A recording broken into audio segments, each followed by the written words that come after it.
Hello and welcome to Coast AM's official YouTube channel. I'm your host, George Norrie. Like, share, and subscribe to our channel. And you can also find us on Facebook, Twitter, and Instagram, and of course, on coasttocoastam.com. Up next, we're going to talk about the Horsefly Chronicles, a demonic haunting. Folks, this will scare the living daylights out of you. That's next on Coast to Coast AM. And welcome back to Coast. I'm George Norrie. We're going to have a couple guests for you over the next couple hours associated with this story you're about to hear, the Horsefly Chronicles. This is about a demonic haunting that'll scare you to death. First of all, Phil Siracusa is the author of two best-selling books, The Horsefly Chronicles and The Curse of the Horsefly Chronicles. Both books document the very true-life demonic hauntings surrounding his life.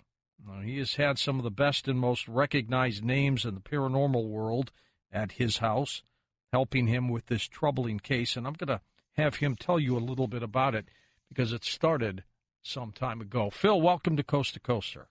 Thank you. Very nice to meet you. It's a pleasure. Boy, this story has got to be scaring the living daylights out of people who are associated with it. You know, one of the things I say out there is that people ask whether heaven or hell or demonic entities, spirits, ghosts, is it all real or is it all make-believe? I could look at anybody clear in the eye as a 47-year-old man and tell anybody that this is all real. This is not make-believe or a fairy tale. It's a life that I live, and I share now with the public. I've also challenged the thought of thinking it was psychosomatic or a power of thought or suggestion, and that's why I brought in various paranormal teams to help me research and document this case. So unfortunately, today, it still resides with me, and I'll get into that a little bit further into the show. Phil, where is the house? Whereabouts?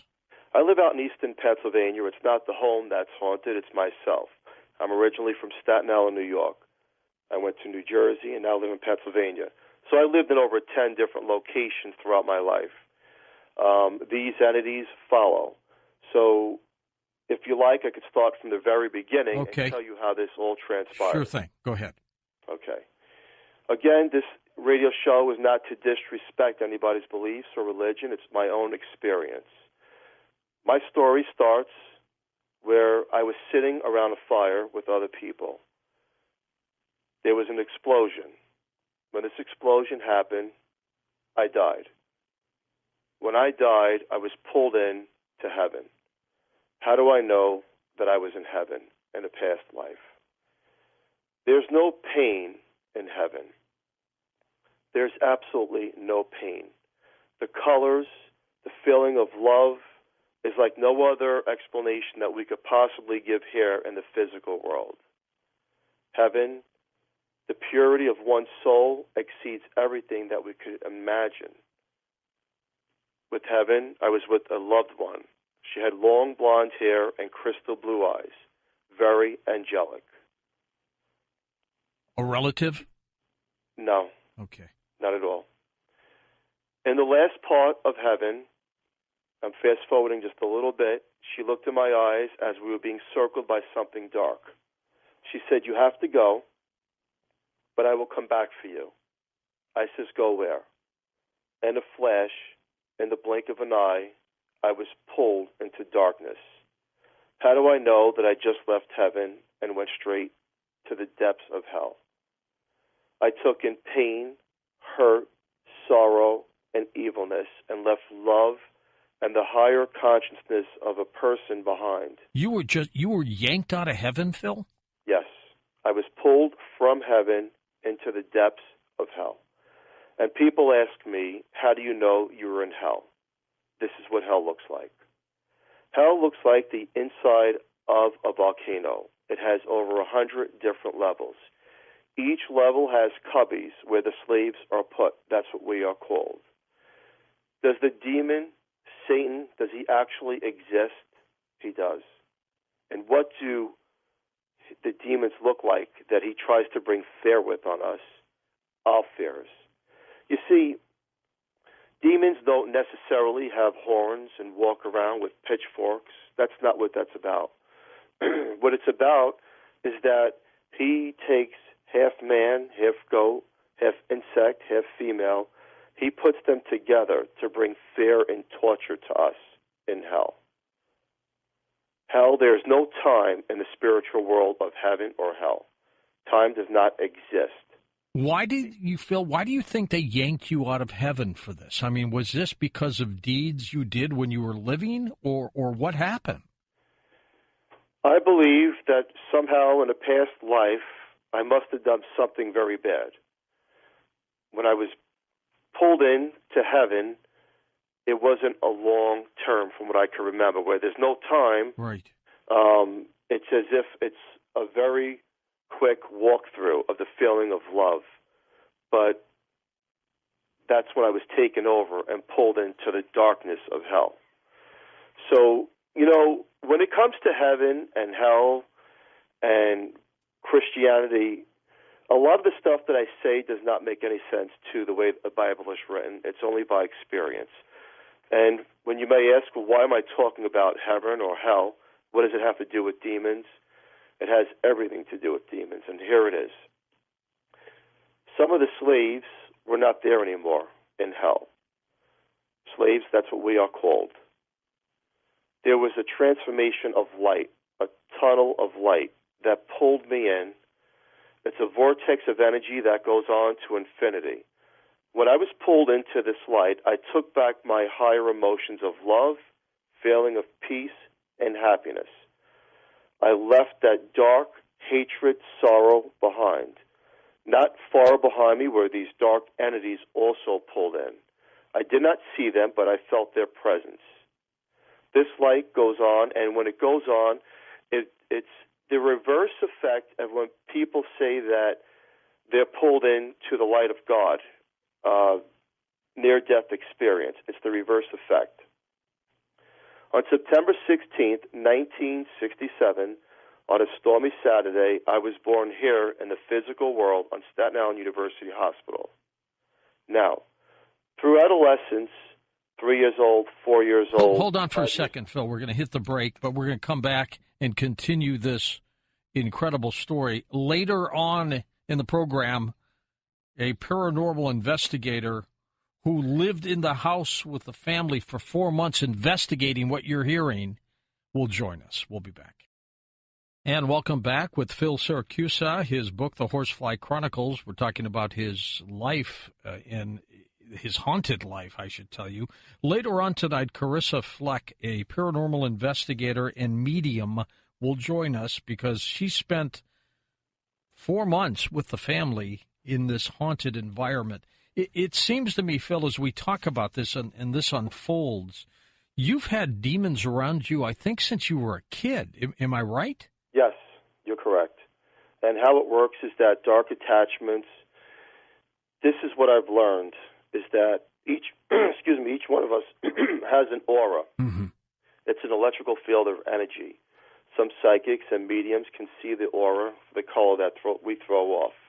Dark attachments, such as negative energy and demons, as we call them, hang on to that energy. And when they do that, they grow with us, and that's how you get a dark attachment throughout life. So these dark attachments came from hell, where it may be very hard to believe and understand. I even question it myself, but the only explanation that I can come up with is that this is from what I remember. And these dark attachments grow with you.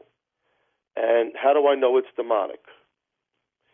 Demons fulfill you with evil thoughts, that you get the feeling of oppression, negative energy, and then, most importantly, those around you are affected. And I questioned it a lot in my life, whether it was a friendly spirit or a demon. I couldn't understand the difference of ghosts. Or did you think, there's something wrong with me? I'm going nuts? Yes, of course. Okay. Growing up in New York in the 80s, talking about ghosts it's very rarely talked about. And if you told your parents, it's just nothing more than a bad nightmare. Right. But my nightmares became night tremors. My night tremors, I started to see dark shadows when I woke up. And only I could see them. When I seen the dark shadows, I would feel negativity, and friction in the room. And this would be wherever you would go? Yes, yes. Okay. Now, this is not every single day because I did live somewhat, a balanced life, but when dark entities are attracted to people, you're like a lighthouse to them. I'm not a psychic. I am not a medium or a sensitive, but some of us here are able, like a magnet, we're just pulled to them, or they're pulled to us. And they want nothing to do with anything being good in your life. They want to bring hurt, sorrow, and pain. They wanted to destroy you, Phil. They probably still do. Yes. Now, there was a place in Manhattan that it's called Magical Child. And in the late 80s, I went there. A friend had shown me where the store was. And I purchased a Ouija board. Oh, boy. Yep. I wanted to know what was following me. I wanted to see if I can communicate with it because nobody was believing me. Also, I purchased a book of darkness, which is not the real name, but I'm not going to reveal it on the radio, but it's based off of King Solomon's work. Okay. Why did I do such a thing? As a teenager, I wanted to know if it was, again, psychosomatic or if these things were really happening to me. So I did the Ouija board, and at first nothing would happen. And I tampered with the Book of Darkness, and nothing would happen. And I got friends involved to say, something's following me. I could feel it. So there was one time when a dark entity came through, a negative energy, that we just felt drained, physically drained. And I didn't understand what was happening to us. It's as if all your energy is taken away and filled with dark thoughts. So we dismissed it. And as the years went on, I found myself doing the Ouija board daily by myself. Now, what I did not know is that I was letting these dark entities in so that they could almost overpower me and bring me down the wrong path in life. I mean, you were giving them a free ride. Yes. Yes. And not understanding it because, again, in the 80s, that's very rarely talked about, that these things do exist. Right. And it was a game then to most people. It was a game, but it was also leading me down a path of almost destruction to those that are around me as well. And as years went on, I started to perform dark rituals by myself to see if it was true. How old would you have been right around then? 21 years old. Okay. And I wanted to see if dark rituals worked, and I opened that Book of Darkness, again, based off King Solomon's work, and the Ouija board, and I would light candles in my bedroom, and there was this one incident when somebody had crossed me over. I was a bouncer at the time, and I wanted to get back at them, but in a different way, and I tampered with dark magic to see if it worked. Sending spells, curses, all that stuff, I bet. Yes, and I took 2 Matchbox cars, and I made them T-bone crash. The next day, that accident took place in Brooklyn, New York. Now, it could be coincidence, or it could be semi-fact. I don't believe in coincidence. I don't believe in coincidences. But when I did that, what happened to me was I was fulfilled with dark energy in a positive way, that I thought it was right to do those things. You felt happy about this, didn't you? Yes, I did. I wasn't seeing the light anymore. I kept seeing darkness. And then, from that point on, I started to tamper with it more and do more dark rituals, not understanding the truth behind it. And I, again, coming from New York, I had a lot of friends that were wise guys and all that and didn't believe in none of this stuff. But I challenged them and says, come with me. Let's do this privately. Let's put ourselves in a private location. Let's see what comes through. And one of the well-known people that I'm not going to bring up on the air involved with a certain family, things were coming through that were murdered from his family. And I was like, it's either your thought process is making this happen or there's something in this room with us. And when you say family, coming from New York, to me that sounds like the mob. Organized crime. Okay. And, I'm a person that I'm a hardcore skeptic. I put a question mark after everything, and I need to see it to believe it. But what I started to see was that dark energy / demons, whatever we want to call them, are real. And that they can channel through and make believe that they're a person that you think you're talking to. And you know how you know that they're dark energy. You feel oppression, you feel weighed down, and you feel negative energy. So what does it mean to the person that's listening tonight? How can I explain it? When you, after a rainstorm and it's very foggy out, and you're walking through the fog and you feel static electricity as if you were to touch a carpet and get a shock, it's the same feeling. That's when you know that you're not alone and that these dark entities are around you. But this energized you, didn't it? Yes, it did. Unfortunately, it did. And I went on to that path of doing dark rituals for years and tampering with the Ouija board, not understanding what I was dealing with. I would wake up in the morning and say that it was just psychosomatic. I would go to bed at night with one eye open because I would always feel like something was watching me. And when you communicate with these things, once that door is open, it's wide open. Now look, a Ouija board is nothing more than a tool in a shed. That's all it is. But it's the power of the thought process and intent that's right. that we have to communicate with the other side. And that invitation. And that invitation. Once that invite is there, it's very, very hard now to push away. Now, fast forwarding, because I know it's only a 2-hour show, you know, I'm not sure, and I want to actually ask you a question because I've had encounters. We sent pictures over to you, to Webmaster, I believe it is, and there was a couple of incidences where I've had time lapses. And when these time lapses happened, the next day there were pictures that my family had taken, and there's 3 circles next to me. So I don't know if you have it up or it was sent to you, but somehow I think, I'm not sure, that there's a connection between demonic ties and alien ties. Why do I say that? Wow, that's an interesting take. Tell us I more. say that because I've had encounters that I cannot explain. Some of it sounds too far-fetched for people to believe, but look, if you know me, you can give me a lie detector test, you can meet me. What I say is the truth. And what I feel and what I see, I have other people come forward to question me with very hard questions to see if it's real. In 2007, when me and my family lived in Easton, Pennsylvania, it was about 11 o'clock at night. My wife was sleeping with the kids. It's an old Victorian home. We already had ghostly encounters with the home from what was following me from Staten Island. But this superseded almost everything. A transportal of light came through the window, and it levitated me about an inch or 2 off the bed and turned me around. There were 3 beings. They were tall, skinny, with long fingers that were very silky. Now, I'm a pretty big guy, and I tried to fight my way out of it. Not sure if I was having a bad nightmare, night tremor, what was happening to me. My wife stood halfway up the bed, leaning up, and she stopped. They put me face down, and they were doing something to the back of my head, to the left side of my skull. Now, look. I woke up the next day not knowing if I had a bad dream. And I asked my wife, what was in this room? And she says, I don't know what you're talking about. As the weekend unfolded, a friend of mine who is a hardcore biker says, did you hear about the UFO sighting in Easton? Oh. I says, no, I didn't. Anybody that's listening tonight can punch in July 2007, Easton, Pennsylvania, UFO sighting. Somebody else out there that I do not know documented a UFO sighting. What do I feel actually happened to me?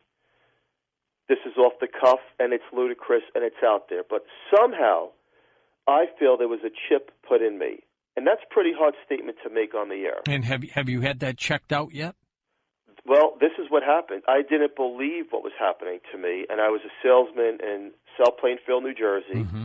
The following week, I was on a telephone, and I felt something as I'm holding the phone to my left ear moving, some kind of like static discharge. It was hurting my ear. As time went on, the next thing I remember, we had to move one of my kids' bedrooms, and I tried to lift the mattress, and I got shocked through my fingers. To this day, I cannot lift a mattress. I get electrical shocks. What does this have to do with demonic ties? I don't know. But it seems to me that there's some kind of connection there because a year ago now, when I had Carissa Fleck from Easton Paranormal Society at the home, who will join us at the top of the hour, there was a time lapse. From the living room to the kitchen, an hour and a half was lost. Now, was I pulled into a spaceship? I was not. Do I see these things in front of me? I don't. Do I know what I was dealing with in 2007? Yes, I do. These, to me, were not dark entities. These were called the Greys. Well, I got to tell you, Phil, you are not alone with some people in the field of ufology who believe that extraterrestrials are demonic. Really? Pure and simple. Now, I tend to hope that they come from other planetary systems. It sounds a little more enlightening to me. But there are a lot of people out there who have investigated these, Greys and everything else, reptilians, and they say that they are demonic, much like what's happening to you. That's interesting to hear that, because when you talk about this, when I talk about it, it seems like it's out there, but I could only tell what I experienced as a family man. And that is why, fast forwarding, I brought in so many paranormal teams that do not know each other to my home to investigate, validate on audio, video, pictures. I want to see what I'm dealing with. What I'm understanding from the knowledge of what they're telling me, it's demonic, but there's things that are happening here that are not demonic. It's some kind of alien connection here. I don't see Greys in front of me, but the time lapse and the static electricity that was caught going through the air, it's on live stream. I don't know if you've seen it or not, but it's on YouTube. Yes. It's going through the air. You see something moving as I was taken over. Now, I don't understand all of it, but I can only tell what I do understand. What I do understand is this. We're not alone. I don't need my government. I don't need the news. I do not need anybody to tell me that there's not another life form, because there is. That's number one, and that's a fact. We are not alone. And number two, dark entities do exist because they're following me. What do they want with you, Phil? I don't know. Your soul. I honestly don't know, and I'm going to tell you why. If I'm 47 years old, they could have taken me out a long time ago. Some people say that I'm separated by both good and evil to give a message to everybody else that does not believe. That's one of my thoughts.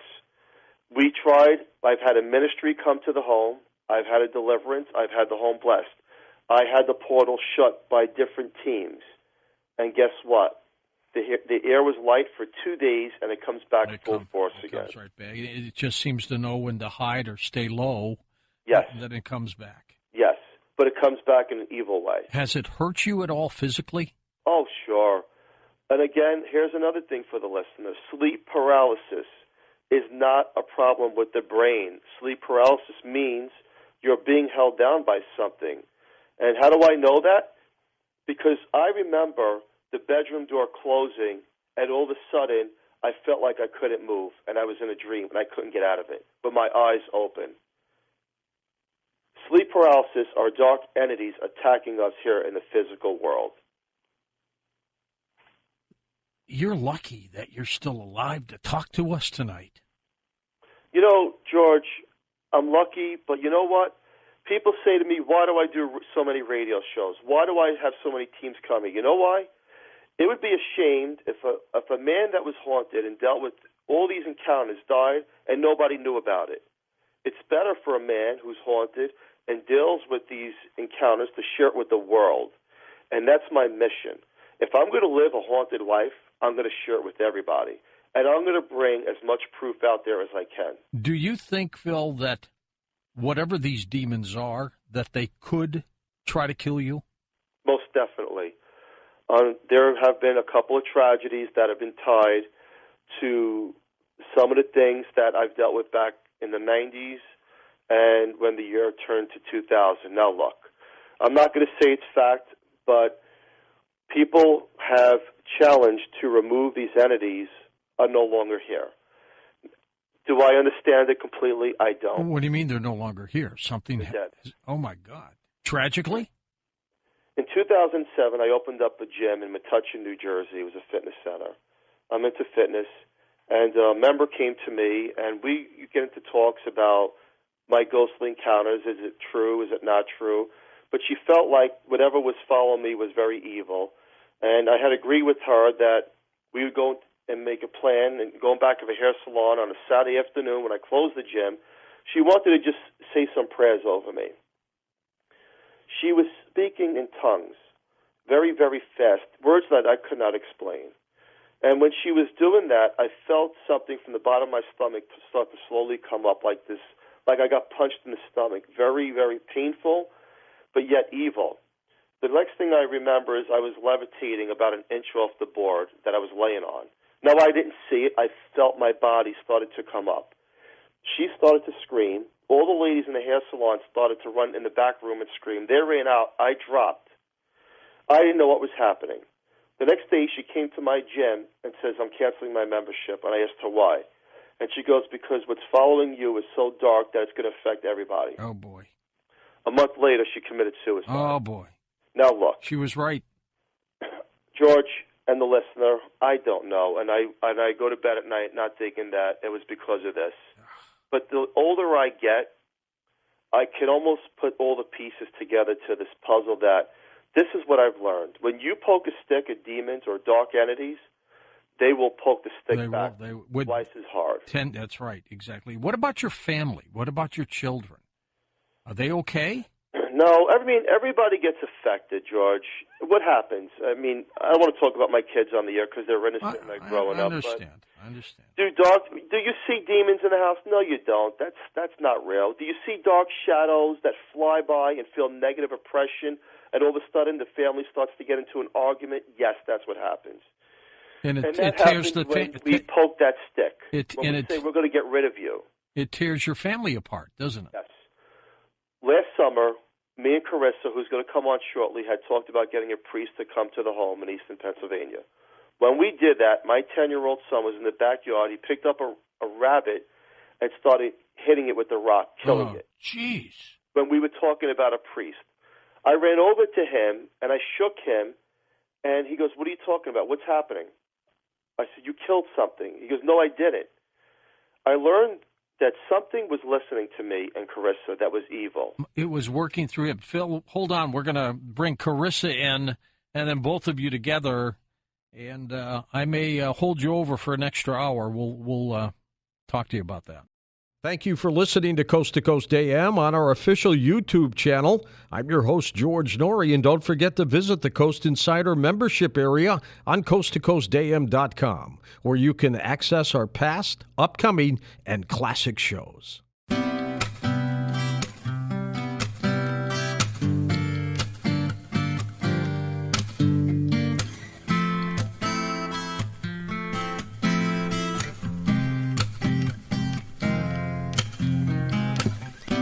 No blow got me high like you're loving. I trip on my words, now I'm tumbling head over heels. What a mess. Got me jumping through circuits. Each mile seems more worth it. Accustomed to defenses past has made. But I know, yes, I know there's something in your eyes that goes unsaid. Goes unsaid. And they say, yes, they say